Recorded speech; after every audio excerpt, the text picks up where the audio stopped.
I've been blown away by all these talks about rebirth and renaissance today. I believe humanity works on a cycle of rebirths, and we're at the crossroads of a new one. Our lives are becoming more and more digitized, and in time, education will follow. As a history major, I struggled to find a job. I actually ended up working in the environmental industry in Kenya, in East Africa, working on renewable energy projects with a focus on biogas in rural communities. This then led me to Beijing, China, and the scene you can see behind me, another beautiful sunny afternoon in the Chinese capital. I was tired of breathing in this dirty, polluted, smoggy air, and I kept alerting my friends and family back home of what it was like to live through this, but they didn't really believe me. So I decided to look back on history. So armed with my history diploma, one event stood out for me, the London Great Smog of 1952. 12,000 people lost their lives in 5 days. 12,000 people. This is the worst man-made air pollution disaster ever, and yet hardly anybody knew about it. So what I decided to do was to create a fictional character, someone who woke up in 1952, had a smartphone, and began tweeting. And he tweeted as if he was reliving the event in real time, but this was over 60 years ago. I used the hashtag Great Smog, and I spoke in a language which kids were familiar with and they could understand. We got picked up by media organizations, we got picked up by environmentalists, and everyone started following this feed, reliving this historic event.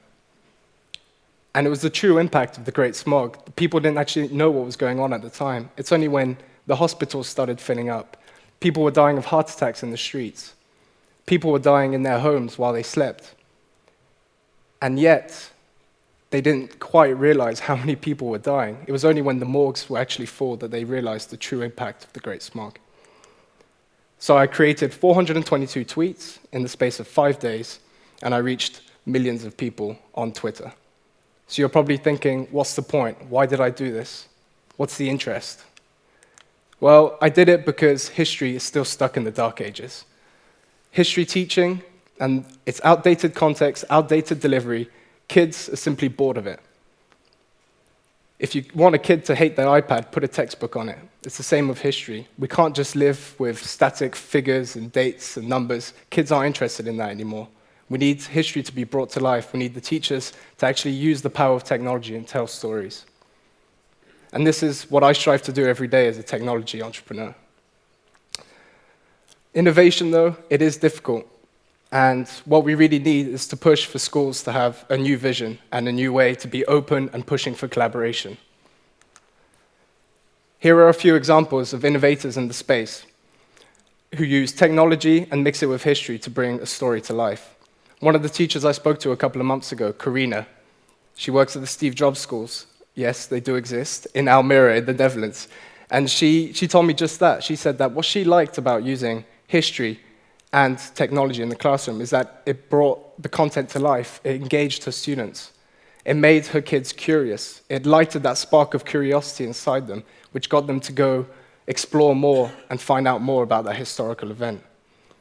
And that's exactly, and she's right, that every teacher that I liked and remembered from history taught me a powerful story. Well, now teachers have technology to actually make this happen, and it's very easy.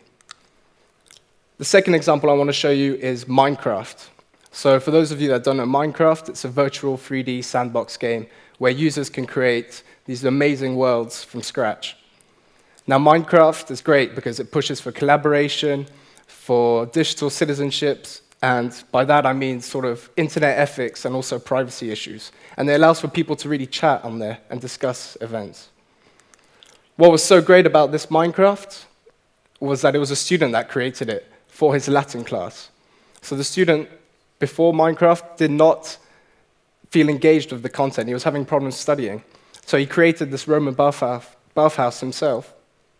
And from there, he actually learned Latin and started giving tours to other users in Latin. I mean, how engaging is that and how inspiring is that? And that's so much creativity there. My third example is a teacher that I look up to and I admire. Enrique Legaspi. He is a social studies teacher in the US. And what he does is that he actively uses Twitter within the classroom setting. He uses the tool to get students to collaborate on there, to discuss events, and he uses one event, one hashtag. And he's actually found that students are a lot more engaged with the study of history. What he's also noticed is that the shy ones actually speak up now. So every student in his class has a role and feels part of the classroom. Enrique is one of many other teachers out there currently doing this in the space. And this is what I want to do as an education technology entrepreneur, is bring these stories to life, bring history alive, make it active, make it enjoyable and fun for the students, get them involved. Unfortunately, it is a difficult space to be in. And really, with the power of the internet, millions and millions of people are getting access to the web. And we can allow for this collaboration between students from different classrooms, but also different countries. One example is one which is maybe close to a lot of people in the room today, is the independence of Congo. Why can't we have students collaborating about this historic event together on one platform, discussing, collaborating? What was it like for a student to grow up during Congo when it was colonized by Belgians? What it was like for a Belgian student to grow up in Belgium and discuss Belgium's colonization? Why can't we have these students from different countries, from different continents, discussing and collaborating together? To do this, though, we will need boldness, imagination, and creativity. Unfortunately, our schools do not allow for this currently, so we need a new vision for schools to push this through. Our students are very smartphone-orientated. They need 21st century skills now. These 21st century skills revolve around cognitive skills, innovation, and recognition. And really, to do this, we need to allow students to really have access to technology, and schools need to change the way they are being taught when it comes to liberal arts. No longer are we in an era where someone like Henry Ford wanted workers who were obedient, who listened, and who didn't question. Today, someone like Larry Page wants people to actually answer questions that have never been solved yet, and he wants creators, but more importantly, he wants innovators. And that's really what we need to push for when it comes to history. Social media is bad. We shouldn't use it in the classroom. I am tired, and I'm really fed up of hearing that argument from top-level educators. Let's actually let the students use these tools. Let's let them get engaged with history. Let's actually get them to use tools that they actually need for the future. They don't need a textbook anymore. They can Google something in 2 seconds and figure out the answer. Sir Ken Robinson once said, "Nobody has any idea of what's going to happen in the future, but everybody has an interest in education." And I think he's right. Those words ring true, especially for the future of the liberal arts, and in particular history. A child is not born with a notepad and a pen anymore.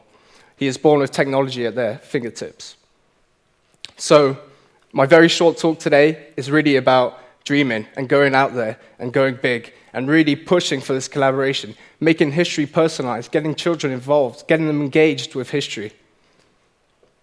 And that's really what I'm trying to push for today, is to go out there and really make a difference. So the themes of these talks today has been rebirth.